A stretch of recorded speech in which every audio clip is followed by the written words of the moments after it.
Hi everyone, welcome back. We've got a brand new story to share with you. So let's begin. My name is Marvin.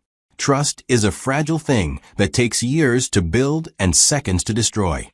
When the DNA test results came back showing I wasn't the father of the child I'd been preparing to raise as my own, I thought I knew everything about betrayal. But the message I received from an old friend weeks later revealed that the deception had been even deeper than I'd imagined, and that sometimes the people warning you about disasters are the same ones trying to prevent them.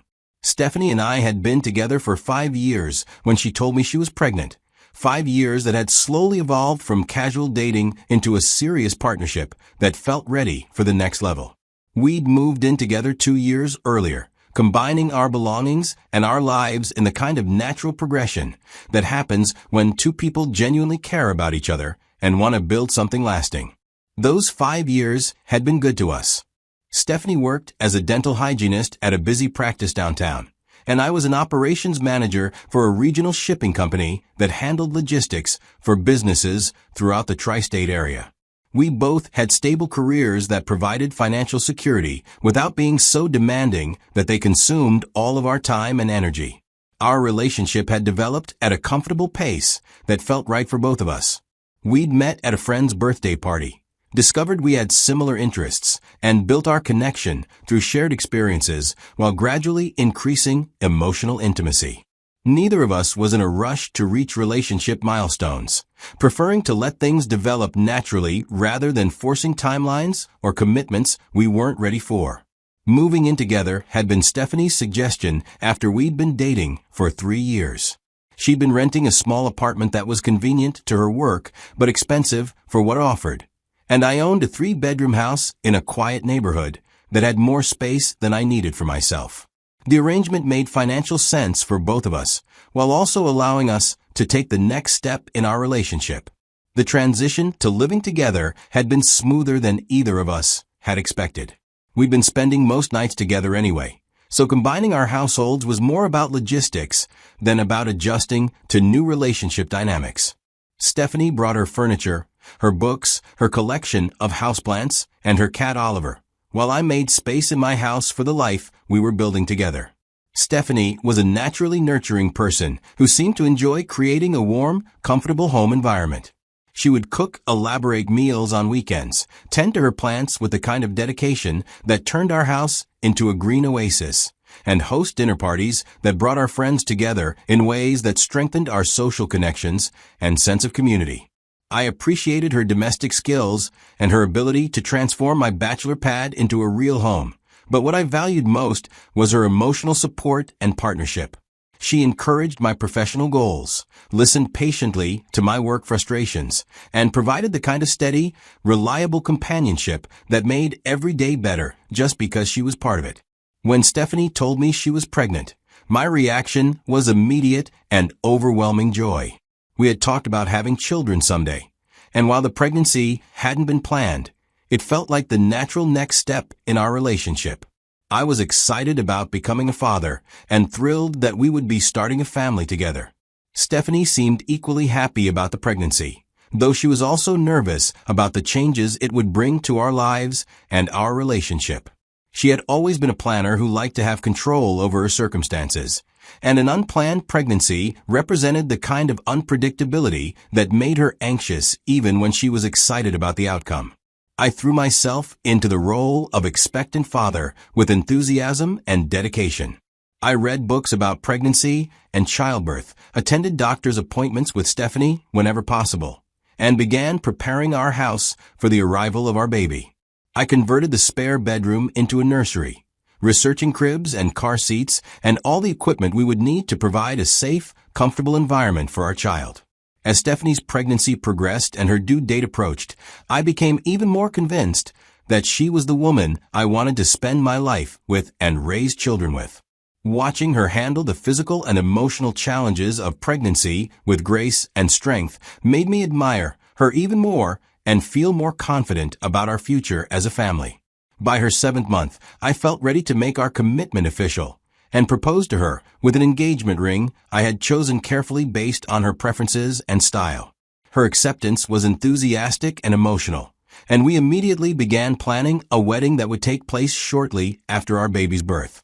We decided to have a small, intimate ceremony that would be manageable even with a newborn, focusing on the legal and spiritual significance of marriage rather than an elaborate celebration that might be stressful to organize while adjusting to parenthood.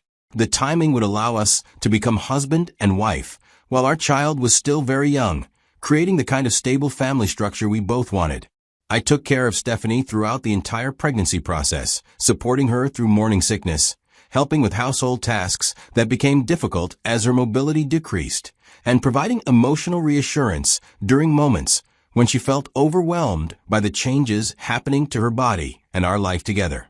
The labor and delivery process was intense, but ultimately successful, with Stephanie giving birth to a healthy baby boy we named Christopher.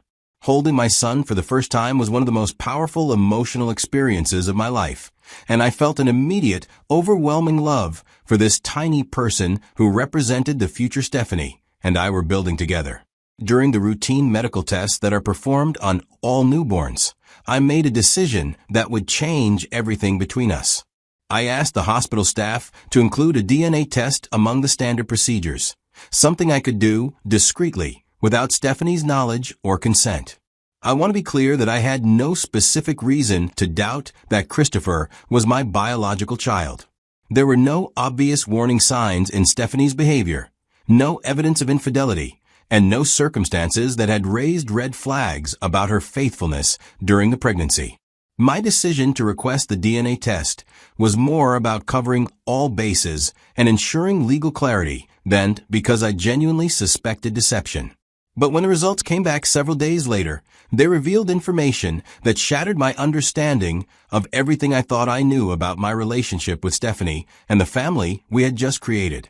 The test showed conclusively that I was not Christopher's biological father. The impact of this revelation was immediate and devastating. Not only had Stephanie been unfaithful at some point during our relationship, but she had also allowed me to believe that her child was mine throughout the entire pregnancy and birth process. She had accepted my proposal, planned our wedding, and let me experience the joy of believing I was becoming a father, all while knowing that another man was the baby's biological parent. I confronted Stephanie with the DNA test results immediately, presenting her with the official documentation that proved Christopher was not my biological child. Her reaction was a mixture of shock, panic, and desperate attempts to explain or minimize what the results revealed about her deception. She initially tried to suggest that the test results might be wrong, that medical errors were possible, or that there might be some other explanation for the unexpected findings. But when I pressed her about the implications of the DNA evidence, she finally admitted that she had been intimate with someone else during the time when Christopher would have been conceived.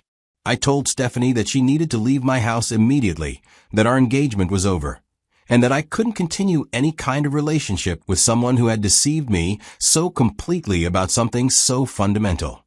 The trust that had been the foundation of our partnership had been irreparably destroyed, and there was no way to move forward together after such a massive betrayal. Stephanie's departure from my house was difficult and emotional, with her alternating between apologies, explanations, and desperate pleas for forgiveness and another chance. She packed her belongings while I tried to process the magnitude of what had happened and figure out how to rebuild my life after losing both the woman I loved and the child I had believed was mine.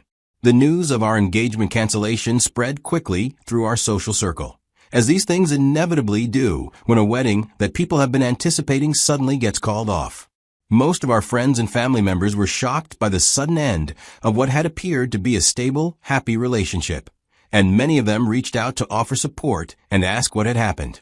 I kept the details of the situation private, simply explaining that we had discovered we weren't compatible for marriage, and that we had decided to end our engagement before making a bigger mistake. I wasn't ready to discuss the DNA test results or Stephanie's infidelity with friends and family, preferring to process the situation privately rather than turning it into public drama.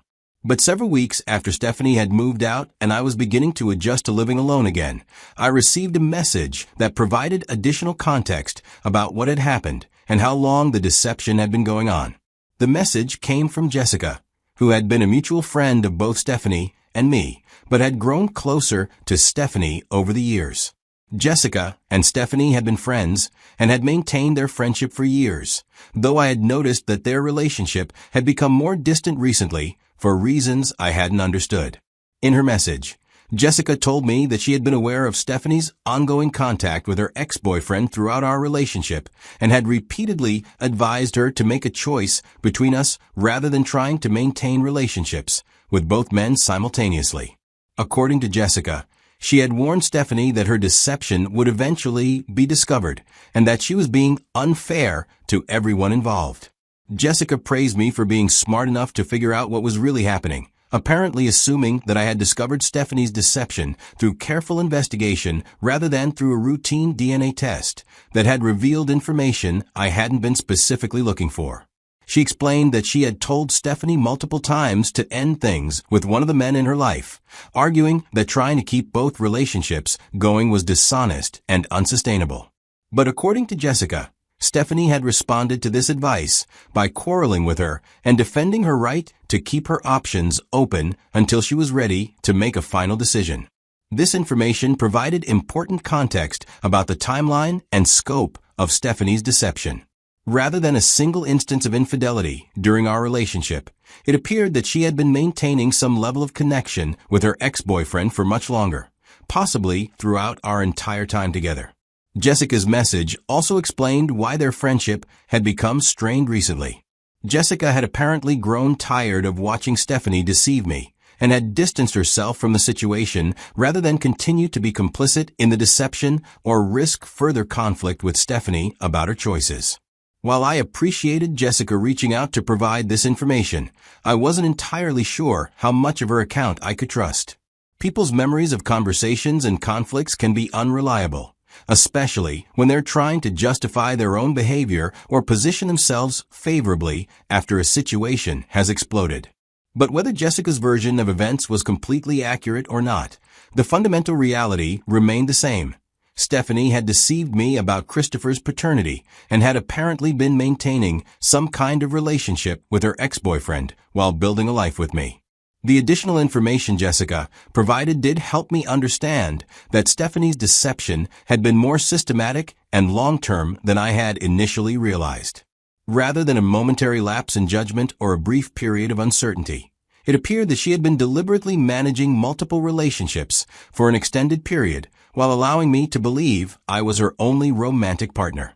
This revelation made me feel somewhat vindicated in my decision to end our relationship immediately rather than trying to work through the betrayal with counseling or other reconciliation efforts. Someone who was capable of maintaining such elaborate deception for such an extended period wasn't someone who could be trusted to be honest in the future, regardless of their promises or apparent remorse.